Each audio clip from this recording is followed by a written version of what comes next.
When you do your med ball rotary pass, don't grab the biggest medicine ball you can find. This is a 6 pound. I think it's a great place to start because you want it to be quick and explosive. Think of when you're using your torso to fire the puck around. The puck doesn't weigh 15 pounds, so you just need to apply that force very quickly. The thing to keep in mind with this is that I don't want it to be a twist of your torso. Okay, that can be a lot of wear and tear on your low back, especially if you're a bit stiff in your middle spine.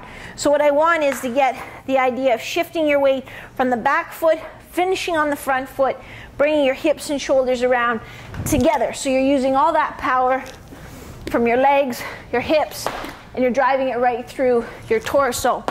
And then you'll just get a nice rhythm going like that. So you absorb and explode. So start off kind of slowly, nice and easy. That's okay. It's okay. So when you do med ball rotary pass, you're gonna drive off your back leg, finish on your front leg, rotating your hips and shoulders around at the same time. So it's here, boom, and then find your rhythm, bring it back in, and drive them out, kind of linking them together like that. So you get the plyometric effect of absorbing and then exploding through on each repetition. But make sure you take your time, get your technique first, otherwise you can hurt yourself. This is a glider squat lateral, so I use this little disc. It's just called a glider disc, but it's easy to work around if you don't have it. If you're on a smooth surface, you can just put your toe on a towel, so it's very light pressure that goes on this anyway. If you're on a turf or a carpeted area, you can just put your foot on a plastic bag, it'll slide, or if you have a frisbee, just flip the frisbee upside down and it'll glide there. Like I said, there's always very, very light pressure here. You're never, you know, moving your hips out that way with the glider. The weight always stays over this foot that's staying still, and I want to come straight down over that foot.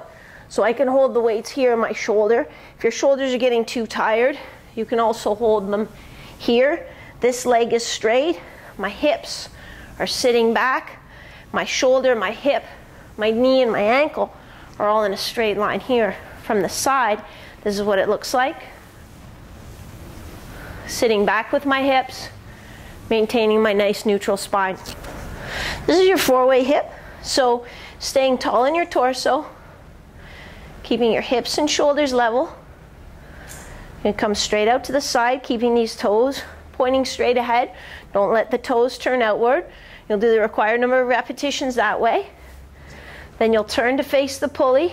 Come just so that your heel's in front of your toe, and then come just toe to heel. Don't get way out here, otherwise you're going to be extending through your back. So it's just here, keeping a good neutral back position, so you shouldn't feel your back arching as you come back. You'll do the required number of repetitions there.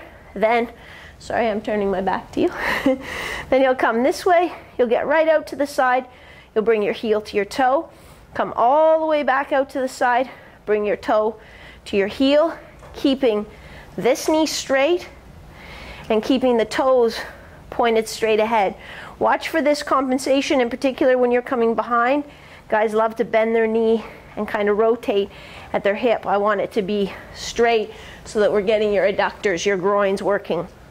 And then this one will come from our toe is a level with our heel, but then we're going to drive up, actually.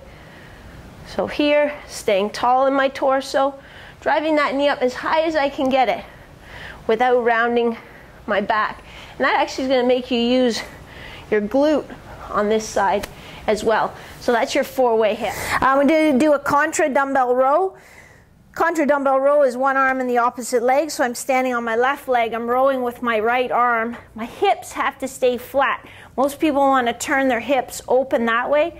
They have to stay flat, and then you're going to row, squeeze your shoulder blade back as you row.